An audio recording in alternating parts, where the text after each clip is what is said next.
ठीक है, कोई गवर्नमेंट एम्प्लॉय बैठा होगा, नो डाउट उसके अपनी नॉलेज होगी, हर क्षेत्र का अलग अलग नॉलेज है कि नहीं।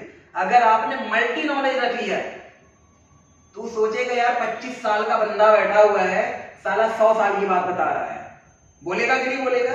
तो वो आपकी नॉलेज को पढ़ेगा कि आपने नॉलेज कैसे गेन की है, और उसी नॉलेज पर पैसा मिलता है। कहते हैं सेल्स का पार्ट है प्रेजेंटेशन।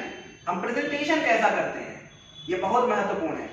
हमारे प्रेजेंटेशन में इतनी निखार होनी चाहिए कि सामने वाला खुद चल कर आ जाए कि यार बात क्या करता है। लेकिन उसके लिए आपको क्या करना पड़ेगा? पढ़ना पड़ेगा। मैंने अपने पैसे से 8 कंट्री घूमा है, अपने पैसे से घूमा है, छोटी बात तो है नहीं। 22 साल में 8 कंट्री घूमना, 10 भाषाओं की नॉलेज लेना और कायदे से पढ़ना। आज मैं आपको बता रहा हूं, मैं डॉक्टरी कर रहा हूं, ये मेरा लास्ट ईयर चल रहा है, उसके बाद भी कंपनी में हूं, ठीक है, लेकिन आपके परफॉर्मेंस आपको बताते हैं कि आप परफॉर्म कैसा करते हो। आपने अगर धीरे धीरे चलना सीखा, जो इंसान पलट कर देखता है मुड़ मुड़ कर, वो कभी सफल नहीं होता। जो सिर्फ चलना सीखता है, और मेरे गुरु का एक कहना है, निंदा उसी की होती है जो चुनिंदा होता है, और चुनिंदा एक ही होता है, सब नहीं होते। और एक स्टोरी और मैं बता दे रहा हूं। जैसे लोग कहते हैं परिस्थितियां इंसान की ऐसी आती हैं, और वो परिस्थितियों में खत्म हो जाता है कि यार परिस्थिति हमारे साथ ऐसी आ गई तो मैंने ये कर दिया। सब जानते हैं विराट कोहली को, कोई ऐसा नाम है जो ना जानता हो? विराट कोहली का सिलेक्शन हुआ, फर्स्ट डेब्यू मैच था उसके कैरियर का पहला मैच था। कोच ने ये कंप्लीट कर लिया था कि अब ये नहीं खेलेगा, क्योंकि दिमाग में आके मेरे फादर की डेथ हो चुकी है।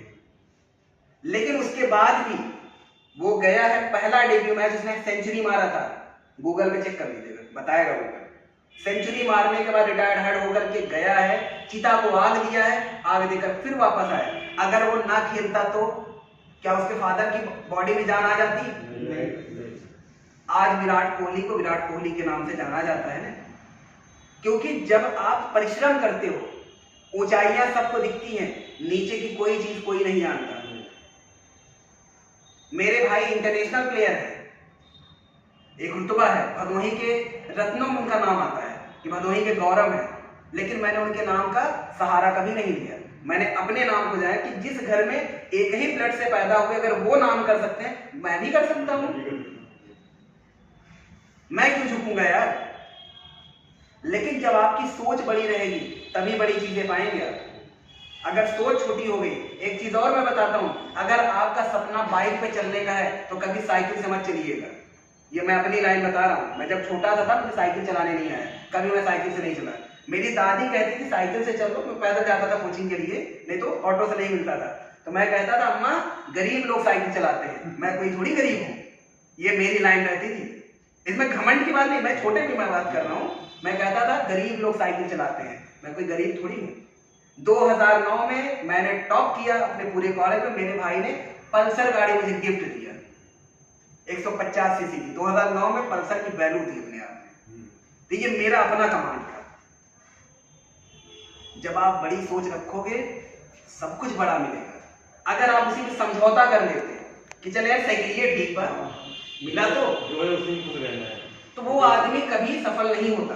समझौता करने वाला हमेशा समझौते में रहता है। 10,000 15,000 की नौकरी पे जो है वो कंप्लीट गेन करता है, काम चला लेगा उसी और रोना रोता है साला मुझे तो पैसा नहीं मिलता, पैसा नहीं मिलता, पैसा नहीं मिलता। तो यहाँ रोना रोने की कोई बात नहीं है।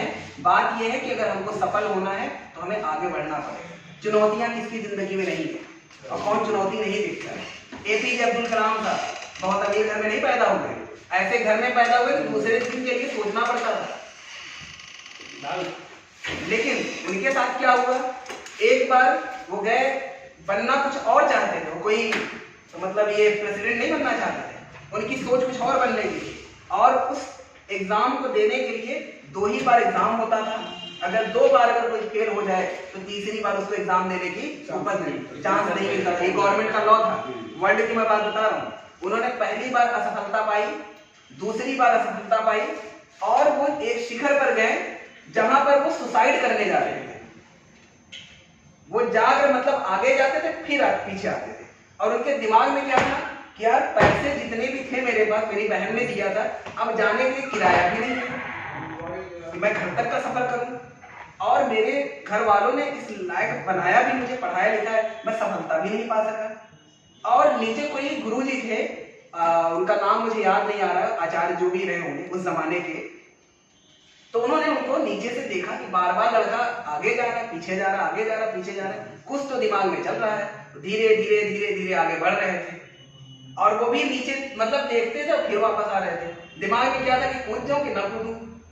और जब उसके करीब पहुंचे, मतलब एपीजे अब्दुल कलाम साहब के पास वो जब पहुंचे तो उन्होंने उनको रोका। रोकने के बाद उनसे सारी बातें की, तो उन्होंने बताया कि मैं वो जिस गांव में रहते थे, विशाखापट्टनम ऐसे वहीं के थे, और दक्षिण भारत के। तो उन्होंने कहा, जो गुरुजी थे, कि तुम मेरे गुरु के जगह से आए हो, मतलब वहां पर मेरे गुरु का निवास है।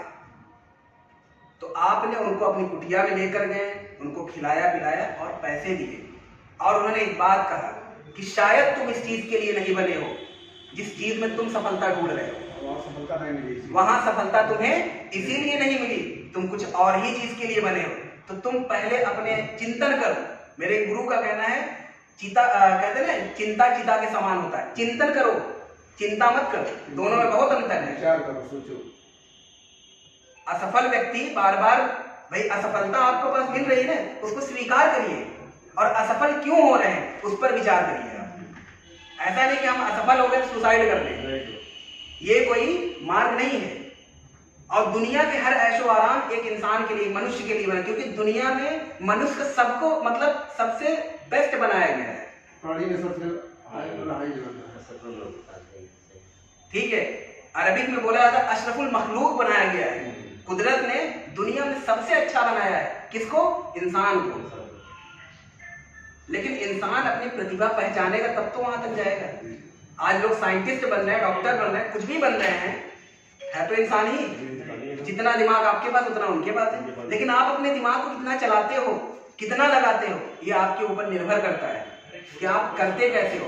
और इंश्योरेंस इंडस्ट्री भारत में एक ऐसी इंडस्ट्री है जहां पर बहुत पैसा है, और अगर आप किसी को बताओगे कि आपको इतना पैसा मिलेगा, 10,000 की नौकरी करने वाला 10,000 पे सालों से चला आ रहा है, क्या आपके पास बंधन है 10,000 कमाओगे आप? अगर आपने, हम कहते हैं पूरे दिन में लिस्टिंग करिए आप। लिस्ट करने का मतलब ये है मात्र 2 लोग से मिलिए आप, एक दिन में 2 लोग से मिलिए, तो 30 दिन में कितने हुए? 60। मैं कहता हूं आपने 60 की जगह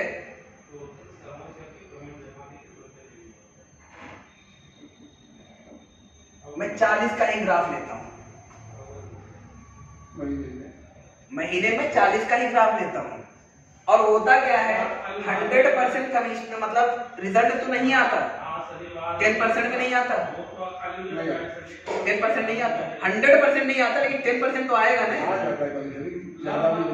अगर मैं 40 लोगों से मिलूंगा, 4 लोग आएंगे ना, हमारी भी एक अपनी कैपेसिटी है और हमारी भी एक क्वालिटी है कि हम अगले से कैसे बात करते हैं, ये प्रतिभा हमारी भी है, कितना ज्ञान है हमारे साथ। अगर 40 से आप मिलेंगे तो निश्चित है 4 लोग आ जाएंगे, ये प्रमाण है वर्ल्ड का। 10% रिजल्ट तो आता ही है, और 4 लोगों ने अपने अपने हिसाब से पॉलिसी कराई। भाई हर आदमी की अपनी जरूरत है और अपने जरूरत के हिसाब से पॉलिसी कराई। अगर हमने 25,000 रुपए का ही पॉलिसी 4 लोगों को बेच दिया, तो आप समझिए कि 5,000 गुणे 4 इक्वल टू 20,000। हमें लगता है अगर कोई सरकारी नौकरी में ज्वाइन किया होगा ना, तो इतने पे वो नहीं जाता है। मेरा कहने का मतलब है गवर्नमेंट जॉब में जो आते थे पहले, उनकी भी सैलरी यहाँ से नहीं शुरू होती थी, 14,000 समथिंग से स्टार्ट होती थी। इसलिए मैं बता रहा हूँ क्योंकि हमारे एक बहुत खास में है, आपके सोनभद्र बिजली विभाग में उनके फादर की डेथ हुई, तो उनको रखा गया है, 18,000 समथिंग उनकी सैलरी है। स्टार्टिंग की बात कर रहा हूँ। जिनको गिफ्ट में मिला, उनके फादर मर गए, उनको मिला, उनकी योग्यता नहीं है, उनके पिताजी की वजह से उनको मिला। लोग कहते हैं हम सरकारी नौकरी में हैं, भाई साहब आप भी हमसे कम ही कमाते हैं। सही है। और ये तो आपका 1 महीने की मैंने बता दिया। इसी रफ्तार से आपने काम किया, इसी रफ्तार से अगर हमने 12 महीने काम किया तो 1-1 लाख के अगर अकॉर्डिंग रखूं 12 लाख होता है। चलिए मैं 12 भी नहीं रखता हूं, मैं 6 लाख रुपए रख रहा हूं। मतलब मैं ये क्या है, इसका वो नहीं है, कोई और है? दूसरा है नहीं, दिख नहीं रहा है।